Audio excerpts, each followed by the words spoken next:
Control your mouth, mood, money and mind. The man who cannot control his mouth will always speak weakness into existence. The one who cannot control his mood will destroy peace in moments of anger. Without control over your money, you'll always be a slave to circumstance. And without control of your mind, you'll be ruled by everything around you. Discipline is not about punishment, it's about power. Control these four: your words, your emotions, your money, your mind, and life will no longer pull you in every direction. Stay until the end, because the final piece is the one most men ignore, and that's why they never rise. Your mouth can build or break everything: your future, your relationships, your reputation. All of it can rise or fall with a single sentence. One careless phrase, one emotional reaction, one ego-driven outburst, and the trust you've been building for years can vanish in a moment. This is what most people don't understand. Your voice is not just a communication tool. It's a weapon. It's a mirror. It's a currency. Every time you speak, you either invest in your direction or you dilute it. You either add to your authority or subtract from it. That's why the first real discipline in becoming powerful, truly powerful, isn't physical. It's verbal. It's the ability to stay quiet when most people would panic to fill space. Real discipline begins with silence.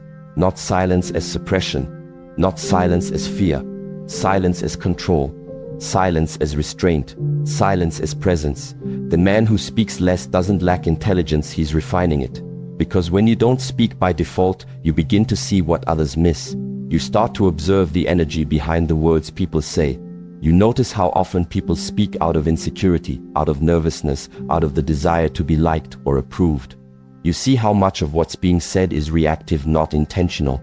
And more importantly, you start to catch your own impulses. Your own urges to interrupt, to defend yourself, to justify your decisions, to appear clever or strong or wise.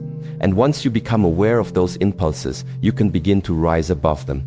The untrained man speaks to prove. He spills his thoughts in every conversation. He argues every challenge. He explains his every move. Not because he's powerful, but because he's insecure. And insecurity always talks too much. It needs to be heard. It needs to be validated. But the trained man, the man who has faced himself, who has sat with his need to be right, his urge to be seen, his temptation to dominate, he chooses when to speak. He doesn't react to everything. He doesn't chase understanding. He doesn't fight for space. Because his power is internal. His words are chosen, measured, aligned. And because of that, they land heavier. People feel them. Because they come from a calm mind. And calm minds are rare. But a calm mind cannot exist in someone who always needs to be heard. The man who never stops talking never hears himself. He doesn't hear his thoughts. He doesn't feel his own nervous system. He doesn't realize when he's leaking energy. Because he's too busy pushing outward to notice what's happening inside. And eventually that cost catches up. People start tuning out. Respect fades. Influence thins. He talks so much that his words lose weight, and when he finally does have something to say, no one listens. Because power is never found in volume, it's found in precision. So here's the rule. Every time you speak, ask yourself, does this build something? Am I building trust, building direction, building a standard, building clarity? Or am I just reacting? Am I defending my ego? Am I trying to get approval? Am I wasting words on people who don't value them? Next question, does this protect my energy? Is what I'm about to say going to pull me out of center? Is it going to create unnecessary drama, tension, or distraction? Or will it move the conversation, the moment, the mission forward? If the answer to either question is no, don't say it. This is not about becoming silent forever. It's about becoming surgical. Powerful men don't need to talk much. They speak when necessary, when purposeful, when impactful. Their words come from rooted energy, not scattered emotion. And because of that, their words carry force. They cut through noise. They settle tension. They don't entertain confusion, they resolve it. That's what your voice is meant for. Not just to be heard, but to lead, to align, to instruct, to bless, to defend, to end what needs to be ended, and to begin what needs to be born. But it all starts with discipline. And verbal discipline is the highest, most underrated form of strength. Most people can't hold it. They panic in silence. They feel invisible if they're not speaking. But when you master your mouth, you master your future. You speak less, and everything you say starts to build something. You waste less breath, and your energy gets sharper. Your thoughts get cleaner. Your impact expands. Because people start to realize when this man speaks, he means it. And that kind of presence, that kind of restraint, it builds a reputation that no amount of talking could ever create. So control your mouth, or your mouth will control your future. Your mood is not your master, but most people live as if it is. They wake up and let their feelings set the direction for the entire day. If they feel tired, they move slow. If they feel sad, they isolate. If they feel irritated, they lash out. Their emotions aren't observed, they're obeyed. And in that blind obedience, they lose something critical, authority over their own life. Because when your feelings dictate your actions, your discipline dies. And when discipline dies, so does direction. You are not your feelings. You have feelings. That distinction matters. Because the moment you believe that your emotion is your truth, you lose the ability to separate reaction from response. Anger isn't the problem.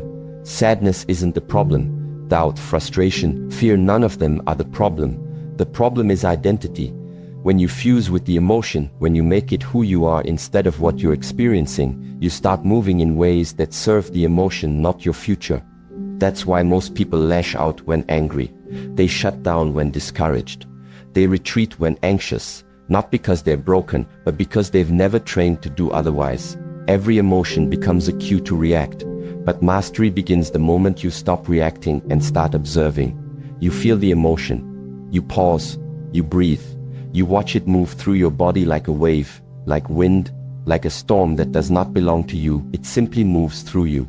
You don't feed it. You don't follow it. You don't attach to it. You let it pass. And you move with discipline, not emotion. This is why the strongest people you meet are often the calmest. Not because they don't feel, but because they've trained, they've felt everything and still moved forward. They've learned to stop worshipping moods like gods and start treating them like signals. Temporary, movable, survivable. They know you don't train for the days you feel good. You train for the days you don't. You train so your habits carry you when your feelings can't. You train so your breath is deeper than your frustration, so your focus is stronger than your sadness, so your vision is clearer than your fear. Because without training, you collapse into whatever mood shows up. And if your moods rule your actions, you live a life ruled by emotion, not by intention. And intention is where real progress lives. That's what separates the grounded from the unstable. It's not that grounded men don't feel. It's that they choose how to feel. They notice their state. They observe the pattern. They name it, but they don't let it drive the car. Emotion sits in the passenger seat. Discipline drives. Every time. This is how your mission survives. This is how your goals remain intact. Not because your moods don't shift, but because your standards don't. When you feel unmotivated, you still train. When you feel discouraged, you still show up. When you feel unseen, you still build. That's how you move from emotion to execution. That's how you turn pain into power, not by denying what you feel, but by refusing to be owned by it. Control your mood, or your mood will control your mission. It will convince you to stop when you need to continue. It will whisper limitations into your mind and disguise them as truth. And unless you've trained, you'll believe them. You'll accept the story your emotion offers and trade your progress for comfort. So feel the wave, but don't ride it blindly. Let it move, but don't let it move you off course. You are not the storm. You are the sky it passes through. Still, wide, unmoved. Control your money, or it will own your life. This isn't just about wealth. It's about direction. It's about power. Because money, whether you like it or not, is tied to your decisions, your emotions, your time, and your future. And most people are not broke because they don't earn enough. They're broke because they lack structure. They lack clarity. They lack the awareness to connect their habits to their consequences. So they live in a loop, working hard just to keep up with the damage they keep doing to themselves. They think more income will solve everything. But income without discipline is just fuel for a faster crash. They spend to feel better.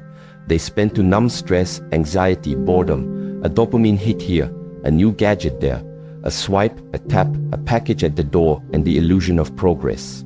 But it's not progress, it's avoidance. They spend to escape their reality, not to invest in a better one. And worse, they spend without knowing why.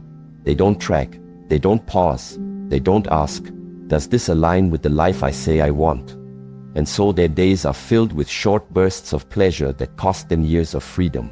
Not just financially, but mentally, emotionally, spiritually, because you cannot build peace if you are always in financial survival mode. Money, like energy, must be directed. Every dollar is a decision. Every purchase is a statement of values. When you spend unconsciously, you live unconsciously.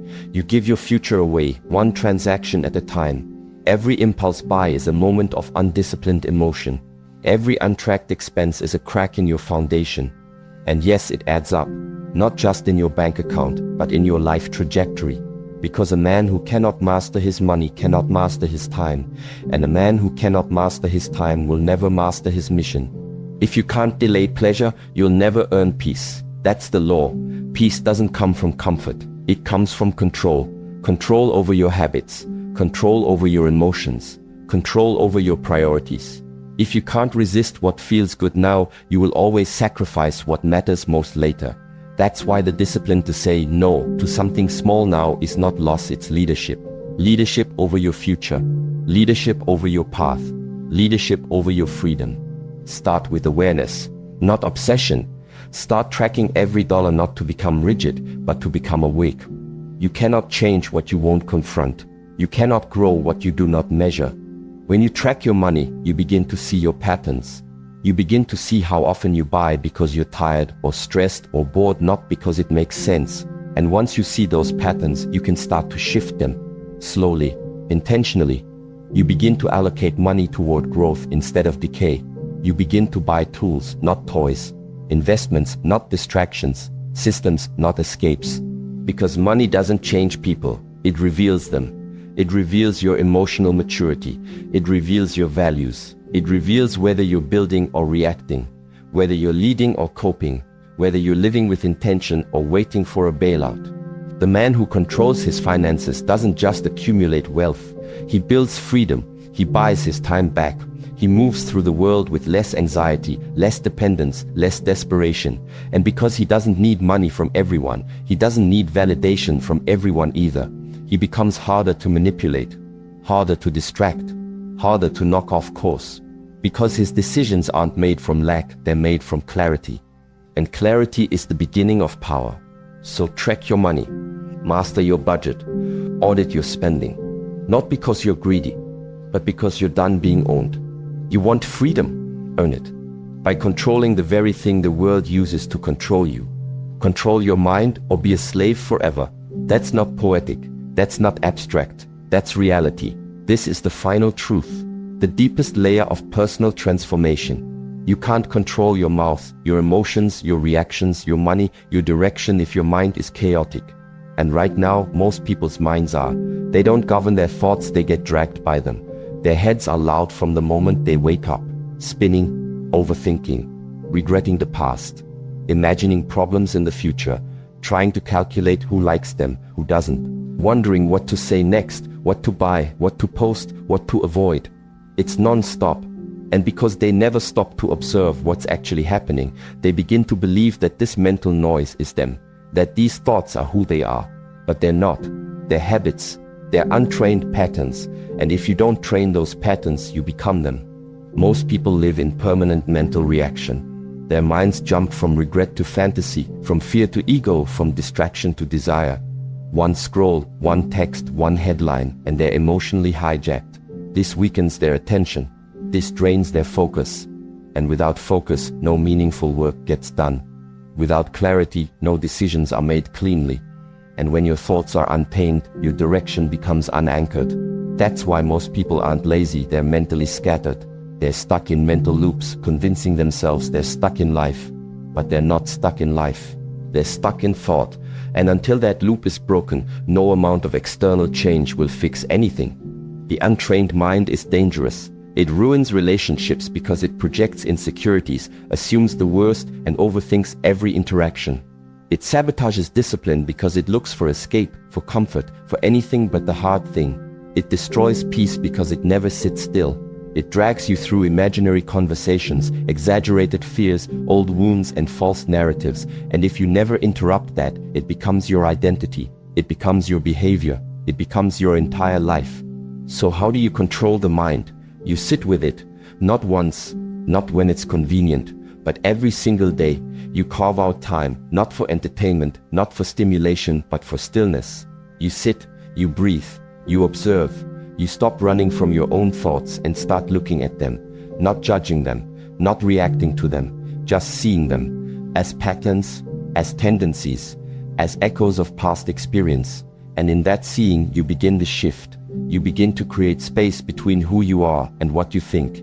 That space is your freedom. That's the moment your thoughts lose control over you, because now you can see them for what they are: temporary, movable, shapeable. You begin to give your mind structure. You feed it with focus, with repetition, with clarity. You stop giving it garbage, the useless drama, the cheap dopamine, the constant opinions. You remove the junk food of thought and replace it with practice. That's what this is: not a motivational idea, but a training system. Every single time you choose silence over noise, attention over reaction, intention over impulse, you are training your mind. And over time, what used to control you becomes quiet, not numb but precise, focused, clean. And once you control your mind, you control everything else. You speak with intention. You respond instead of react. You move with clarity. Your finances improve, not because you earned more, but because you made smarter choices. Your relationships improve, not because you found the perfect person, but because you're no longer projecting your chaos onto them. You stop chasing peace because you've become it. Everything in your external world begins to shift, not because the world changed, but because your filter changed. Your decisions changed.